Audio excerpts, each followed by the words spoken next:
มาสงครามเมื่อไหร่ก็คาริออนมันตัวนี่ฮะแตงจำปูนี่ค่ะนะแตงค่ะนะแตงมันออกมาก็เหลียวมันนะเนี่ยหมากอันนี้หมากมันตึกแมนพองหมากหัวนะเนี่ย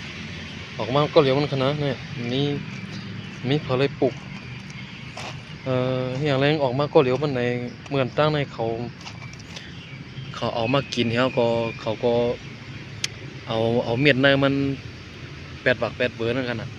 เอาเม็ดในมัน8 บัก 8 เบอร์แล้วก็มันตกที่ไหนคะนะเม็ดในมันตกที่ไหนเม็ดในมันตกที่ไหนเอาก็มันก็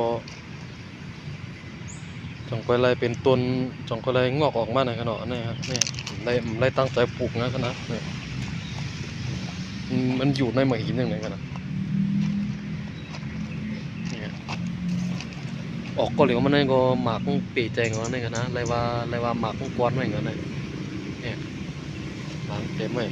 เนี่ยมันจะอยู่ในหมากหินอย่างไรเนี่ย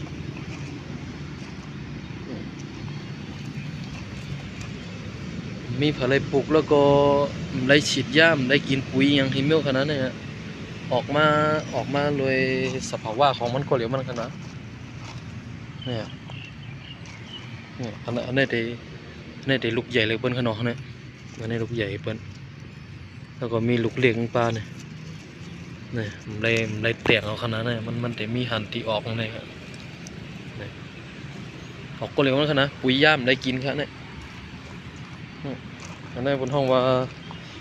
เขาเป็นทางความเมืองความไทยเป็นก็ว่าอะไรว่าออกเป็นธรรมชาติเดียวนะหมากของปีแจงเขาเนี่ยมันจะว่าหมากของอีกันนะเนี่ยนี่ก็ตึกหมากอยู่ตึกเรียกอยู่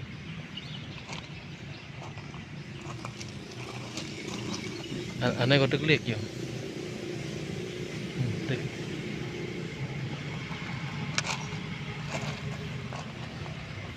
เพราะว่าอะไรกินปุ๋ยกินหญ้าได้หมากก็ได้ถือโคน่ากาในทำได้กินอย่างนี้ออกมาก็เหลวก้นออกมาก็เหลวมันเห็นไหนนะ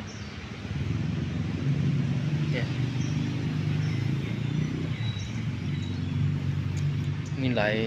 ายหน่วยแกมีหลายหวยเยอะนะปีใจกันนะเนี่ยมันออกมาเนี่ยบรรยากาศที่ไหนก็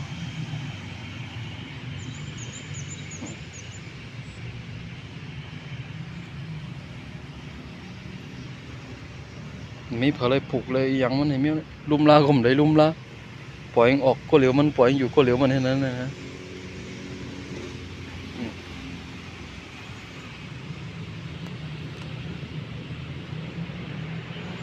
เอาค่ะมาสุนทรกันได้ก็คลิปไหนก็จบพอกันได้กันขนาดมาสุนทร